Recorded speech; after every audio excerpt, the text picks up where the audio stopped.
आपका IIT Now स्वदेश पर। आप देख रहे हैं स्वदेश खबर और बात करते हैं इस बुलेटिन की सबसे पहली खबर से। प्रधानमंत्री नरेंद्र मोदी 2 दिनों के गुजरात दौरे पर हैं और पीएम मोदी ने आज वडोदरा में 21,000 करोड़ रुपए के विभिन्न विकास परियोजनाओं का शिलान्यास और लोकार्पण किया।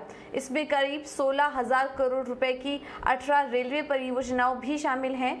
पीएम मोदी ने वडोदरा में गुजरात गौरव अभियान रैली को भी संबोधित किया। मातृ और शिशु स्वास्थ्य में सुधार पर ध्यान देने के लिए मुख्यमंत्री मातृशक्ति योजना की शुरुआत की, साथ ही पोषण सुधार योजना का प्रारंभ भी किया। प्रधानमंत्री ने डभोई के कुंडेला गांव में गुजरात केंद्रीय विश्वविद्यालय का शिलान्यास भी किया। गुजरात के विकास से भारत का विकास, इस प्रतिबद्धता को बल देने वाले हैं। गरीबों के घर, उच्च शिक्षा और बेहतर कनेक्टिविटी पर इतना बड़ा निवेश गुजरात के औद्योगिक विकास को विस्तार देगा। यहां के युवाओं के लिए रोजगार, स्वरोजगार, इसके लिए अनगिनत अवसर निर्मित करेगा। और आज सुबह प्रधानमंत्री मोदी गांधीनगर पहुंचे और अपनी मां हीराबा को भेंट की और आशीर्वाद लिया। खास बात यह है कि मां हीराबा का आज 100वां जन्मदिन है और पीएम मोदी ने करीब 30 मिनट मां के साथ गुजारे। इस दौरान पीएम मोदी ने मां के चरण धोए, उन्हें मिठाई खिलाई और आशीर्वाद लिया। पीएम मोदी ने पावागढ़ में रीडेवलपमेंट के बाद कालिका मंदिर का भी उद्घाटन किया।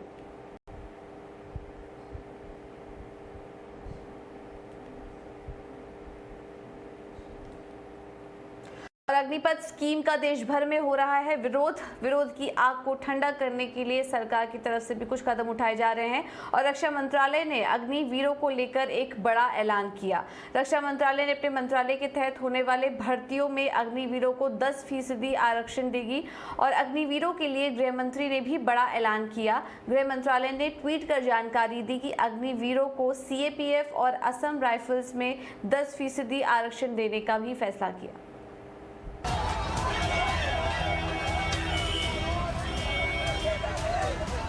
अग्निवीरों के लिए गेम चेंजर ऐलान। 4 साल अग्निपथ, फिर 10% आरक्षण। अग्निवीरों के लिए सरकार का बड़ा प्लान। एक तरफ सेना भर्ती में अग्निपथ योजना का देश भर में विरोध हो रहा है। योजना को लेकर भ्रम फैलाने की फैक्ट्रियां खुल गई। 4 साल बाद अग्निवीर बेरोजगार हो जाएंगे, ये कहकर छात्रों को उकसाया और भड़काया जा रहा है। लेकिन इस भ्रमजाल पर वार करते हुए सरकार ने अग्निवीरों के लिए बड़ा ऐलान कर दिया। गृह मंत्रालय की तरफ से ट्वीट कर ऐलान किया गया कि 4 साल पूरे करने के बाद CAPF, असम राइफल्स में अग्निवीरों को 10% आरक्षण मिलेगा। इसके अलावा अग्निवीरों को उम्र में 3 साल छूट भी मिलेगी, जबकि अग्निवीरों के पहले बैच को भर्ती प्रक्रिया आयु सीमा में 5 साल तक की छूट दी जाएगी। देश के 12 राज्यों में अग्निपथ योजना को लेकर भारी विरोध हो रहा है। इस तरीके की अफवाह फैलाकर अग्निपथ योजना को सिरे से खारिज करने का प्रयास किया जा रहा है। कुछ साजिशकर्ता छात्रों को ये कहकर भड़का रहे हैं कि अग्निपथ योजना के बाद आप बेकार और बेरोजगार हो जाएंगे, मगर गृह मंत्रालय के ऐलान के बाद उन साजिशकर्ताओं के मुंह पर ये बड़ा तमाचा है, क्योंकि सरकार ने 4 साल के बाद अग्निवीरों के की तस्वीर को बिल्कुल साफ कर दिया है। तस्वीर थोड़ी और साफ हो, इसलिए अब ये समझिए कि सरकार के इस गेम चेंजर फैसले का अग्निवीरों पर क्या असर होगा, उन्हें कैसे फायदा मिलेगा। CAPF और असम राइफल्स में 10% रिजर्वेशन से BSF, CISF, CRPF और ITBP में नौकरी मिलने में आसानी होगी। 4 साल पूरा करने के बाद 10% आरक्षण से 4 साल की सेवा के बाद नौकरी ना मिलने का डर खत्म हो जाएगा। इसके अलावा CAPF में अग्निवीरों को उम्र में 3 साल की छूट मिली है, जिससे CAPF में आवेदन करने के मौके बढ़ेंगे। वहीं पहले बैच के अग्निवीरों को 5 साल की छूट मिली है, जिससे पहले बैच को ओवर एज होने का डर नहीं सताएगा। इस गेम चेंजर फैसले के बाद सरकार ने ये बिल्कुल साफ कर दिया है कि जिस तरीके की आशंकाएं अग्निवीरों के के भविष्य को लेकर खड़ी की जा रही थी कि 4 साल बाद आखिरकार उनके भविष्य का क्या होगा, तो सरकार के इस फैसले ने ये साफ कर दिया है कि अग्निवीरों के भविष्य को लेकर सरकार के पास पुख्ता प्लान है।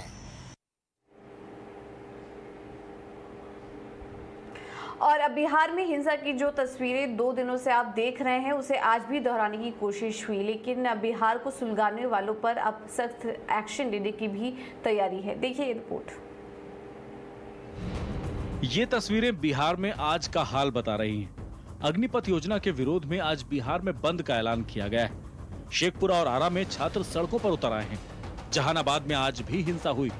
आरा में अग्निपथ पर सियासी जंग चल रही और इन सब के बीच आज सासाराम में सुरक्षा बल अलर्ट पर हैं। सबसे पहले देखिए पटना के तारेगाना रेलवे स्टेशन से आई ये तस्वीर है। यहाँ प्रदर्शनकारियों ने 1 दर्जन से ज्यादा गाड़ियों को आग के हवाले कर दिया। पूरी कोशिश की माहौल बिगाड़ने की। अब देखिए जैसे तारेगाना में उपद्रव फैलाने की कोशिश हुई, वैसी ही तस्वीर जहानाबाद के टेहटा से सामने आई। देख सकते हैं कैसे उपद्रवियों ने आज फिर यहाँ माहौल बिगाड़ने की कोशिश की। थाने के सामने सड़क पर खड़े एक बस और ट्रक को आग के हवाले कर दिया। अब शेखपुरा की तस्वीर देखिए। यहाँ कुछ लोगों ने सड़क पर टायर जलाकर प्रदर्शन किया। इन सब के बीच दानापुर हिंसा को लेकर कार्रवाई हुई है। दानापुर में सेना छावनी पर हमला करने के आरोप में अब तक पटना जोन में 8 FIR दर्ज हो चुकी है। 72 लोग गिरफ्तार किए गए हैं, जिनमें से 21 को मौके पर ही गिरफ्तार कर लिया गया था। वहीं इस मामले में 170 आरोपियों को नामजद किया गया है। लोग असामाजिक तत्व, उपद्रवी तत्व हिंसक गतिविधि में शामिल हो रहे हैं, उनके विरुद्ध हम लोग बहुत कड़ी कार्रवाई कर रहे हैं।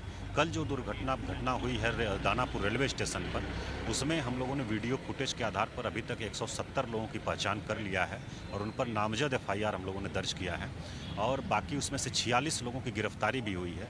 शेष लोगों की गिरफ्तारी के लिए छापेमारी की जा रही है और शेष लोगों की पहचान भी हम लोग कर रहे हैं। बहुत सारे वीडियो फुटेज हम लोगों के पास हैं। हिंसा की आशंका के बीच बिहार में आज पुलिस के इंतजाम पुख्ता नजर आ रहे हैं। पूरी सतर्कता बरत गई। CRPF की 47 बटालियन के जवान आरा जंक्शन पर तैनात दिखे। ड्रोन से भी नजर रखी जा रही ताकि आसमान के जरिए जमीन पर चल रही साजिश बेपर्दा हो सके। कल दानापुर में भी बड़ी हिंसा हुई थी, लिहाजा वहां भी सुरक्षा के पुख्ता इंतजाम हैं। तस्वीर है, ये प्रशासन की तस्वीर है, पुलिस फोर्स की तस्वीर है जो जगह जगह बिहार के अंदर तैनात है। कोशिश ये की जा रही है कि किसी भी तरीके की आगजनी, किसी भी तरीके की हिंसा, किसी भी तरीके से नुकसान पहुंचाना, चाहे वो प्रॉपर्टी हो, चाहे वो जानमान का नुकसान हो, उससे बचा जा सके। उधर बिहार बंद के ऐलान के तहत छात्र और युवा संगठनों ने आरा में सड़क पर प्रदर्शन किया। विधानसभा के विधायक बिहार बंद को RJD, CPI-ML, LJP जैसे राजनीतिक दलों ने भी समर्थन दिया है। बिहार बंद का असर अभी कुछ जिलों में दिख रहा है, मगर एक बात साफ है कि बीते 2 दिनों से जारी हिंसक प्रदर्शनों के बीच पुलिस प्रशासन इस बार चौकस नजर रहा है। पाया जा सके, इसीलिए बिहार में जगह जगह पर पुख्ता बंदोबस्त प्रशासन की तरफ से किए गए हैं। लेकिन चिंता इस बात को लेकर है कि कई राजनीतिक दल इन छात्रों को समर्थन दे रहे हैं। ऐसे में आज फिर से वैसा ही माहौल नजर न आए जिसमें हिंसा दिखे, आगजनी दिखे, इससे बचने की कोशिश प्रशासन की तरफ से की जा रही है। और असम में भीषण बारिश से बाढ़ के कारण हालात दिन पर दिन खराब होते जा रहे हैं। इस प्राकृतिक आपदा से 35 जिलों वाले इस राज्य के 28 जिलों पर 2,930 गांवों में 19 लाख लोग प्रभावित हैं। वहीं कल बारिश की चपेट में आने से 2 बच्चों सहित 9 और लोगों की जान भी चली गई। मौसम विभाग ने अगले 24 घंटे में और बारिश की आशंका जताई है। और गुवाहाटी में आज बाढ़ के हालात का जायजा लिया हमारे सहयोगी निविड डेका ने। आइए देखते हैं उनकी एक रिपोर्ट। असम में जो बाढ़ की परिस्थिति है वो दिन भर बिगड़ता जा रहा है। कल ही 9 डेथ्स हुआ है असम में, फ्लड रिलेटेड डेथ्स हुआ है और अब तक 18 लाख पीपल जो है कल तक अफेक्टेड है। सो बहुत ही दिक्कत परिस्थिति आ गई है अभी असम में। आप देख रहे हैं हम अभी गुवाहाटी में हैं। ये एक मेजर रोड है गुवाहाटी में, सातगांव एरिया में, और ये रोड जो है कम्प्लीटली पानी में आ चुका है। तो कनेक्टिविटी में बहुत ही दिक्कतें आ रहा है। और फ्लड जो है, फ्लड का अभी आप हमको 2 तरीके से समझना पड़ेगा। एक तो है रूरल फ्लड, एक है अर्बन फ्लड। तो ये जो है हम आपको दिखा रहे हैं, ये अर्बन फ्लड है, ये वाटर लॉगिंग है, और गुवाहाटी में बहुत ही जगहों में यही परिस्थिति है अब। इसके वजह से क्या हो रहा है कि नॉर्थ ईस्ट में जो दूसरे राज्य है वहाँ तक कनेक्टिविटी जो ख़राब हो गया, क्योंकि गुवाहाटी जो है मेन एंट्रेंस पॉइंट है, और उसी वजह से जो कनेक्टिविटी है नॉर्थ ईस्ट में बहुत ही नुकसान आ रहा है। और दूसरी तरफ है आपका रूरल फ्लड जो गाँव में अफेक्टेड है। अभी तक जो है 11 लाख से ऊपर लोग अफेक्टेड है फ्लड्स में। सो बहुत ही मतलब गांव में परिस्थिति बहुत ही ख़राब है। अभी लोअर असम जो है, लोअर असम में बोजाली डिस्ट्रिक्ट सबसे वर्स्ट अफेक्टेड डिस्ट्रिक्ट है। तो नलबाड़ी, बोजाली डिस्ट्रिक्ट, इन सब जगहों पे जो है पानी आ गया है, और इसी कारण जो है बहुत ही नुकसान हो रहा है। और फार्म लैंड जो है, क्रॉप लैंड जो है, वहाँ पे भी बहुत पानी आ चुका है। 6 जो इम्पोर्टेंट नदी है उनमें से एक ब्रह्मपुत्र, वो ब्रह्मपुत्र भी है जो डेंजर लेवल के ऊपर जो है फ्लो कर रहा है। उसी वजह से जो क्या हुआ है कि पानी जो है फार्म लैंड्स के अंदर आ चुका है, और ऐसे अगर बारिश चलता रहा तो पानी का जो है प्रकोप और बढ़ेगा। और अगर ऐसा चलता रहा तो पानी जो है घरों के अंदर, जो कि बहुत सारे गाँव में ऑलरेडी आ चुका है, लेकिन और बढ़ जाएगा। तो अभी परिस्थिति बहुत ही दिक्कत है। और अभी देख रहे हैं आप, बारिश कंटिन्यूसली चल रहा है, और जो आईएमडी ने जो फोरकास्ट किया है वहाँ पे ये बोला है कि बारिश जो है चलता रहेगा। तो ऐसे अगर बारिश चलता रहा तो परिस्थिति और ख़राब हो सकता है। वीडियो जर्नलिस्ट अपूर्व ठाकुरिया के साथ मैं निबिर डेका, गुवाहाटी, ET नाउ स्वदेश। और इस बीच कोरोना की रफ्तार भी बढ़ती जा रही है। पिछले 24 घंटों में देश में कोरोना के 13,216 नए केस मिले, जबकि 8,148 मरीज ठीक भी हुए हैं। वहीं कोरोना के चलते 23 लोगों की मौत होने की भी खबर है। स्वास्थ्य मंत्रालय के मुताबिक देश में एक्टिव मामलों की संख्या अब 68,000 के पार निकल चुकी है। कोरोना केसेस के मामले में महाराष्ट्र देश में टॉप पर है, और राज्य में शनिवार को करीब 4100 से ज्यादा संक्रमित भी मिले। उत्तर प्रदेश की बात करें, राज्य में पिछले 24 घंटे में मामले दोगुना हो गए हैं, और शनिवार को यहां 400 संक्रमित मिले, जबकि शुक्रवार को यह आंकड़ा 200 था।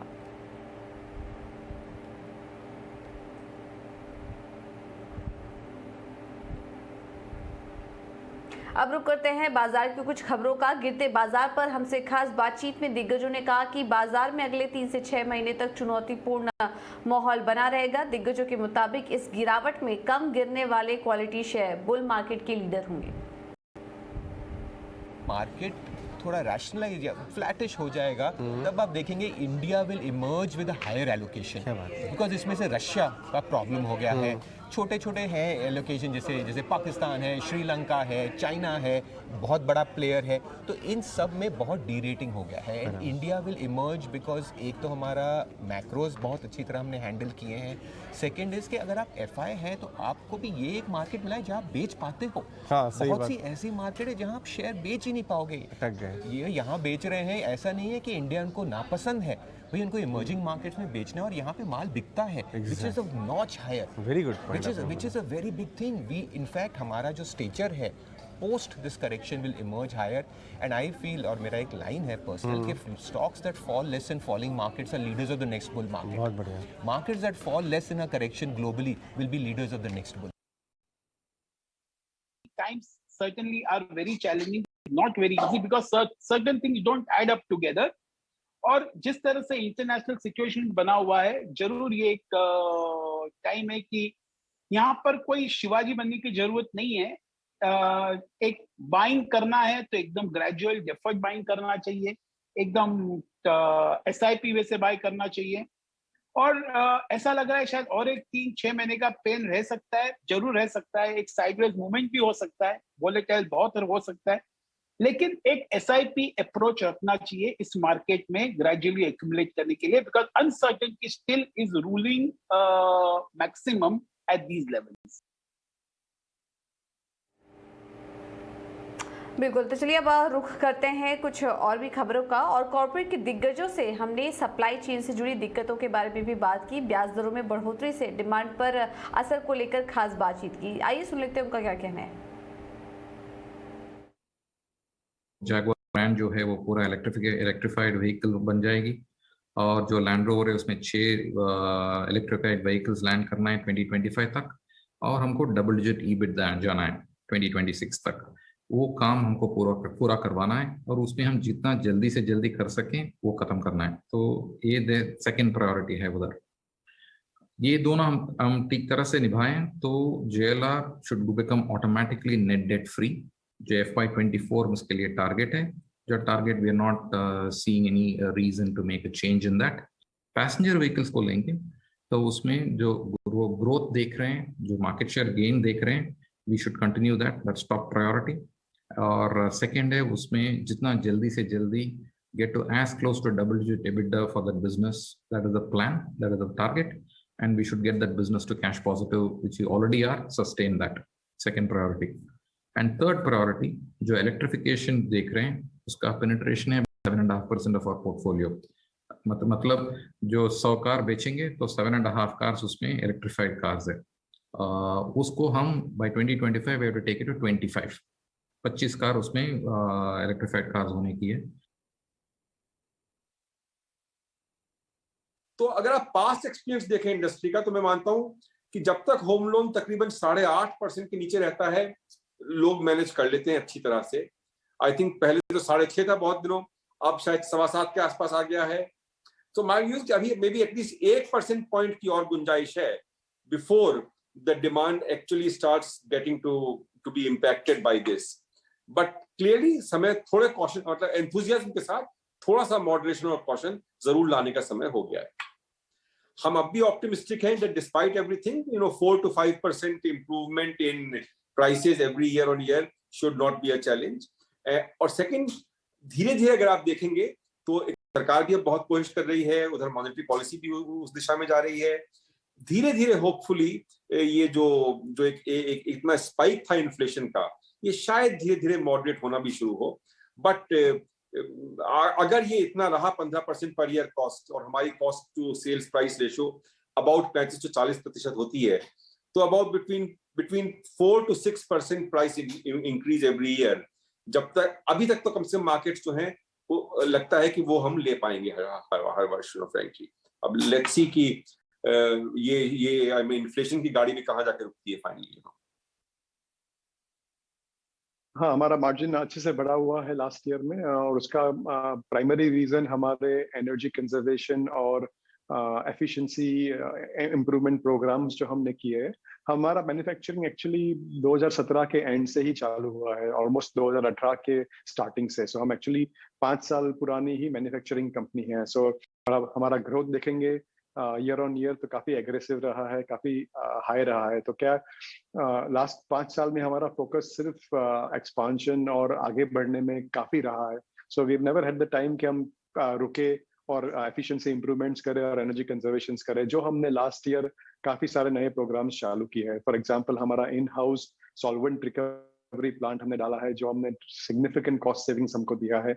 हमने एक एनहांसमेंट किया है हमारा वेस्ट ट्रीटमेंट प्लांट को एक नए मॉडर्न टेक्नोलॉजी से, तो उससे हमको काफी इंप्रूवमेंट्स मिला है। पिछले कई सालों में हमारा फोकस टॉप लाइन पे रहा था, लास्ट ईयर से हमने बॉटम लाइन पे भी फोकस किया है और काफी सारे अपॉर्चुनिटीज है। So this is the primary reason जिसकी वजह से हमारा ये मार्जिन्स क्वाइट हैंडसमली बढ़े हैं ये साल में, और हम ट्राई करेंगे आगे जाके कि ये हम मेंटेन करें। फोकस करते कुछ और भी खबरों पर, और फिर से वापस से फोकस में है रिलायंस अब कॉस्मेटिक सेगमेंट में एंट्री लेने जा रहा है और कॉस्मेटिक कंपनी रेवलॉन को खरीद सकती है कंपनी। इस एक्सक्लूसिव खबर पर ज्यादा डिटेल्स के साथ हमारी सहयोगी नयनतारा भी जुड़ चुकी है। नयनतारा, बताइए क्या डिटेल्स हैं आपके पास? आज हम आप सबके लिए एक बहुत ही बड़ी खबर ला रहे हैं एक्सक्लूसिवली। मुकेश अंबानी के रिलायंस इंडस्ट्रीज बहुत सीरियसली देख रहे हैं कि अगर वो रेवलॉन को अमेरिका में खरीद सकते हैं। रेवलॉन जो इतना मशहूर है वर्ल्ड वाइड अपने नेल पॉलिशों के लिए, अपने लिपस्टिकों के लिए, कंपनी ने बैंक्रप्सी के चैप्टर 11 फाइल किया है अमेरिका में। और इसी बात मुकेश अंबानी का रिलायंस इंडस्ट्रीज बहुत सीरियसली देख रहे हैं कि अगर वो बिड सबमिट करेंगे या नहीं करेंगे। जब हम रिलायंस की बात करें, उनके बहुत बड़े प्लान्स हैं ब्यूटी और पर्सनल केयर सेगमेंट के लिए। सूत्रों के अनुसार वो 400 स्टोर्स खोलना चाहते हैं नायका जैसे कंपनियों के साथ कम्पीट करने के लिए। ये जो स्टोर्स होंगे वैल्यू स्टोर्स होंगे, जिसमें आपको सस्ते ब्रांड्स भी मिलेंगे। लग्जरी ब्रांड्स के स्टोर्स को भी खोला जाएगा, मल्टी ब्रांड स्टोर्स को भी खोला जाएगा। आप सोचिए जैसे मेकअप कॉस्मेटिक्स का एक सुपरमार्केट सोचिए, जब हम मल्टी ब्रांड स्टोर्स की बात करें। ऑनलाइन तो होगा ही होगा, वो रिलायंस ब्रांड्स का एक प्लेटफॉर्म भी बना जा रहा है मेकअप के लिए, ये हमें सूत्रों से पता लग रहा है। रेवलॉन कुछ ही दिन पहले उन्होंने बैंक्रप्सी के लिए फाइल किया था। तो ये भी देखना होगा कि और कौन सी पार्टियां वर्ल्ड वाइड इतनी बड़ी ब्रांड को खरीदने के लिए बिड सबमिट करेंगे। हमने रिलायंस को ईमेल भेजा था उनके कमेंट के लिए, उन्होंने अभी तक आंसर नहीं किया। और देश भर में पेट्रोल डीजल संकट को लेकर केंद्र सरकार के कुछ बड़े फैसले हो रहे हैं। पेट्रोलियम मंत्रालय ने यूनिवर्सल सर्विस ऑब्लिगेशन का दायरा बढ़ा दिया है, यानी अब प्राइवेट कंपनियों के पेट्रोल पंपों को भी सप्लाई, बिक्री और टाइमिंग को लेकर सरकारी निर्देशों का पालन करना पड़ेगा। अब तक यूनिवर्सल सर्विस ऑब्लिगेशन सिर्फ उत्तर पूर्वी राज्यों में ही लागू था। और इस खबर पर और ज्यादा जानकारी के लिए अब हमारे साथ ईटी न्यूज़ स्वदेश के संवाददाता प्रकाश प्रियदर्शी जुड़ चुके हैं। प्रकाश, बताइए क्या डिटेल्स हैं आपके पास? देखिए, देश के कई हिस्सों से इस बात की खबरें आ रही है कि पेट्रोल पंप्स पे पेट्रोल डीजल की पर्याप्त सप्लाई नहीं हो रही है। कंज्यूमर्स को काफी दिक्कतों का सामना करना पड़ रहा है। पेट्रोलियम मंत्रालय ने अब इसका संज्ञान लिया है और एक जरूरी फैसला किया है।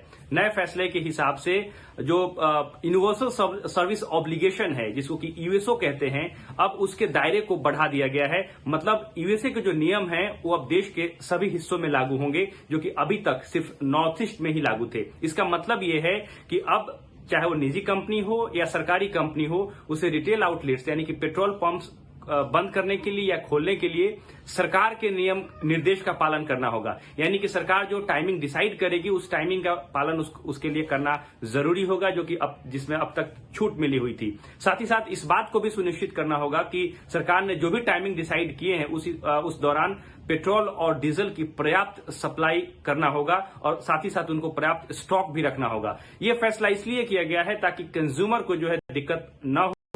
कई ऐसे पेट्रोल पंप्स हैं जहां पर पेट्रोल डीजल की सप्लाई रुक गई है, खासकर वहां पर जहां पर प्राइवेट कंपनियों के पेट्रोल पंप ज्यादा है। उन राज्यों की अगर बात कर लें, कर्नाटक है, मध्य प्रदेश है, राजस्थान है, जहां पर ये दिक्कतें ज्यादा है क्योंकि यहां पर प्राइवेट कंपनियों के पेट्रोल पंप ज्यादा है। और ये कंपनियां, क्योंकि पेट्रोल पर उन्हें करीब 12-13 रुपए का घाटा हो रहा है, डीजल पे करीब 25 रुपए का घाटा हो रहा है, तो वो अपने पेट्रोल पंप से पर्याप्त सप्लाई नहीं कर रही हैं। करीब 50% से भी ज्यादा की कटौती कर चुकी हैं और इसके बदले वो एक्सपोर्ट कर रही हैं। इसकी वजह से जो पीएसयूज कंपनीज हैं उनके रिटेल आउटलेट्स पर काफी बोझ बढ़ गया है, दबाव बढ़ गया है और जिससे कंज्यूमर्स को दिक्कतों का सामना करना पड़ रहा है। और अब बायोडिग्रेडेबल प्लास्टिक के क्वालिटी स्टैंडर्ड को लेकर ईटी नाउ स्वदेश की खबर पर मुहर लग चुकी है। 14 जून को ही हमने आपको इससे जुड़ी जानकारी दे दी थी और सरकार जल्द ही क्वालिटी स्टैंडर्ड जारी कर सकते हैं। केंद्र सरकार ने बायोडिग्रेडेबल प्लास्टिक के लिए क्वालिटी स्टैंडर्ड जारी कर दिया है। ये सिंगल यूज प्लास्टिक को चलन से बाहर ले जाने के लिए एक अहम कदम साबित होगा। खबर पर और ज्यादा जानकारी ले लेते हैं, समीर दीक्षित के पास चलते हैं ज्यादा डिटेल्स के लिए। समीर, बताइए। एक बार फिर ईटी नाउ स्वदेश की खबर पे मुहर लगी है। जैसा हमने आपको 14 जून को ही बताया था कि सरकार तैयारी कर रही है बायोडिग्रेडेबल प्लास्टिक के लिए क्वालिटी स्टैंडर्ड्स तय करने के लिए और उसी दिशा में अब बीआईएस यानी कि ब्यूरो ऑफ इंडियन स्टैंडर्ड्स ने बायोडिग्रेडेबल प्लास्टिक के लिए क्वालिटी स्टैंडर्ड्स तय कर लिए हैं। नोटिफिकेशन जारी कर दिया गया है। दरअसल ये बायोडिग्रेडेबल प्लास्टिक ये सिंगल यूज प्लास्टिक का एक बेहतर ऑल्टरनेटिव विकल्प के तौर पर देखा जा रहा है, जिसके लिए क्वालिटी स्टैंडर्ड्स फिलहाल सरकार ने जारी कर दिए हैं। हम सभी को पता है कि सिंगल यूज प्लास्टिक अलग अलग रूप में इसका जबरदस्त इस्तेमाल भारत में होता है, चाहे वो plastic straw, plastic cutlery, cupcake वगैरह के रूप में हो। और सरकार की मंशा यही है कि सिंगल यूज प्लास्टिक पर प्रतिबंध जुलाई से लगा दिया जाए, इसके इस्तेमाल पर रोक लगाई जाए। हालांकि अगर आप इसी पूरे विषय को इंडस्ट्री के नजरिए से देखेंगे तो इंडस्ट्री लगातार सरकार से ये गुहार या अपील लगा रही है कि वो इस जुलाई से जो प्रतिबंध लगाने की मंशा है इसको फिलहाल आगे बढ़ा दे, क्योंकि सिंगल यूज प्लास्टिक का फिलहाल कोई ठोस विकल्प मौजूद नहीं है। और ऐसे में अगर फौरी तौर पर प्रतिबंध लगाया जाता है तो ये एफएमसीजी सेक्टर पे एक नेगेटिव इंपैक्ट जरूर लाएगा। तो इंडस्ट्री लगातार सरकार से अपील कर रही है कि ये जो बैन की तारीख या टारगेटेड टाइमलाइन है इसको जुलाई से कुछ समय के लिए कम से कम 4 से 6 महीने के लिए आगे बढ़ा दिया जाए। हालांकि सरकार के सूत्रों के मुताबिक सरकार इस विषय पे गंभीरता से मंथन कर रही है और संभावित है कि जो बैन लगाने की योजना है इसको कुछ समय के लिए आगे बढ़ा दिया जाए, यानी कि कुछ रिलैक्सेशन इंडस्ट्री को दे दी जाए। ये रिलैक्सेशन, ये मियाद कब तक की होगी इस पर फैसला सरकार अभी लेगी और जिसके बारे में औपचारिक घोषणा जल्द की जा सकती है। लेकिन सिंगल यूज प्लास्टिक के पूरे उस खाके की तरफ सरकार ने क्वालिटी स्टैंडर्ड्स तय कर दिए हैं बायोडिग्रेडेबल प्लास्टिक के लिए और ये अब बहुत जल्द जो है इसको सिंगल यूज प्लास्टिक के जो बड़ी तस्वीर पेश करनी है सरकार को, उस दिशा में एक अहम कदम माना जा रहा है। और केंद्र सरकार ने ऑयल मार्केटिंग कंपनियों से एथेनॉल खरीद बढ़ाने कहा है। एक बैठक में सभी स्टेक होल्डर्स को कहा गया कि वो 2025 तक 20% की ब्लेंडिंग के लक्ष्य को पूरा करने के लिए पर्याप्त एथेनॉल की खरीद करें। ज्यादा जानकारी के साथ जुड़ रहे हैं प्रकाश प्रियदर्शी। प्रकाश, बताइए। देखिए, सूत्रों के हवाले से हमें जानकारी मिल रही है कि सरकार ने एथेनॉल ब्लेंडिंग प्रोग्राम की समीक्षा की है सभी स्टेक होल्डर्स के साथ मिलकर, और इस बात की रणनीति बनी है कि जो मौजूदा टारगेट है उसको कैसे हासिल किया जाए। इस बैठक में पेट्रोलियम मंत्रालय के टॉप अधिकारी शामिल रहे हैं, साथ ही साथ पब्लिक डिस्ट्रीब्यूशन डिपार्टमेंट्स के जो टॉप ऑफिशियल्स हैं वो भी इस बैठक में शामिल रहे हैं। सूत्र हमें बता रहे हैं कि ऑयल मार्केटिंग कंपनीज को इस बात के निर्देश दिए गए हैं कि जो एथेनॉल प्रोक्यूरमेंट है उसमें तेजी लाई जाए और जो भी रुकावटें रास्ते में दिख रही हैं उसको दूर करने के प्रयास किए जाएंगे। साथ ही साथ इस बात की भी रणनीति बनी है कि जो चालू एथेनॉल सप्लाई ईयर है 2021-22 जो कि नवंबर तक है, उसमें 215 करोड़ लीटर एथेनॉल की सप्लाई जो है वो की जाएगी। जैसा कि आपको पता है कि तीनों ऑयल मार्केटिंग कंपनीज ने चालू सप्लाई ईयर के लिए 443 करोड़ लीटर का ऑर्डर दिया है, जिसमें से 224 करोड़ लीटर की सप्लाई जो है वो हो चुकी है। साथ ही साथ ऑयल मार्केटिंग कंपनीज ने चालू सप्लाई ईयर के लिए करीब 112 करोड़ लीटर का अतिरिक्त ऑर्डर जो है वो दिया है और उसके लिए टेंडर निकाले हैं। सूत्र हमें भी बता रहे हैं कि जो समस्या डिस्टिलरीज को आ रही है उस पर भी चर्चा की गई है और सरकार ने इस बात के आश्वासन दिए हैं कि महंगी फूड प्राइसेस के बावजूद भी जो एथेनॉल प्रोडक्शन का टारगेट है उसको हासिल किया जाएगा और ये जो प्रोग्राम है इस पर किसी तरह का कोई प्रभाव नहीं पड़ेगा। जैसा कि आपको पता है कि अभी तक पेट्रोल में एथेनॉल ब्लेंडिंग जो है वो 10.04% के लेवल पर पहुंच गया है और सरकार 2025 तक इस टारगेट को 20% तक करना चाहती है। तो इस बुलेटिन में फिलहाल इतना ही, लेकिन खबरों का सिलसिला ET Now स्वदेश पर आज भी जारी रहेगा। नमस्कार।